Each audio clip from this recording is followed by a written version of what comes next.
মীরা সবেমাত্র হালকাভাবে রিয়াকে ধাক্কা দিয়েছিল, কিন্তু রিয়া ঘুরে এসে তাকে জোরদার থাপ্পড় মারে, যার ফলে সে ছিটকে পড়ে যায়। মীরা রেগে গিয়ে ধমকাতে শুরু করে, কিন্তু রিয়া শান্ত স্বরে বলে যে নোংরা মুখের লোকদের মুখে আঘাত করে শিক্ষা দেওয়া উচিত।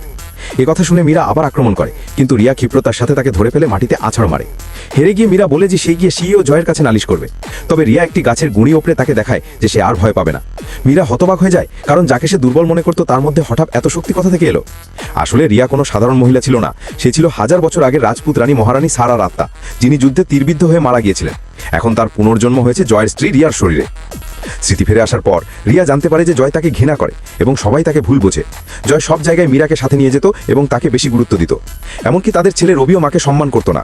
মীরা তখন সীমা অতিক্রম করে যখন সে রিয়াকে মারার ষড়যন্ত্র করে। সারা ঠিক করে যে সে রিয়ার অধিকার ফিরিয়ে দেবে এবং সবাইকে তাদের যোগ্য স্থান দেখাবে।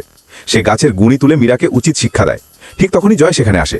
জয়কে দেখে রিয়া বলে যে আজ সে তাকে দেখাবে বিশ্বাসঘাতকতার ফল কি হয়। মীরা মিথ্যা বলে যে রিয়া মাথা ঘুরে পড়ে গিয়েছিল, কিন্তু জবাবে রিয়া তাকে আবার থাপ্পড় মারে।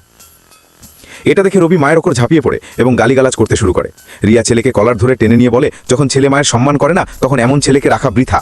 সে ছেলেকে মাটিতে ছুঁড়ে ফেলে দেয়। মীরা ভান করে বলে, বাচ্চাকে মেরো না, আমাকে মারো।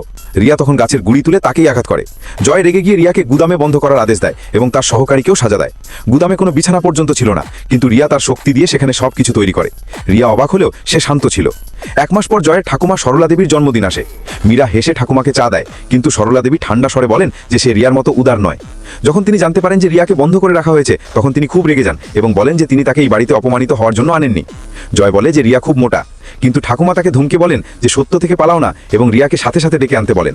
কিছুক্ষণ পর যখন রিয়া সেখানে আসে, সবার চোখ আটকে যায়। আগের সেই মোটা ভীতু মহিলাটি এখন খুবই সুন্দরী, আত্মবিশ্বাসী এবং মর্যাদাপূর্ণ। সে ঠাকুমার পায়ে হাত দিয়ে প্রণাম করে হেসে বলে, ঠাকুমা, আপনাকে না দেখে শান্তি পাইনি। সবাই হতবাক হয়ে যায় এবং জয় বুঝতে পারে যে রিয়া এখন আগের মতো নয়, সে আবার তার শক্তি পাওয়া মহারানী সারা। পরবর্তী অংশের জন্য মন্তব্য করুন এবং সাবস্ক্রাইব করুন।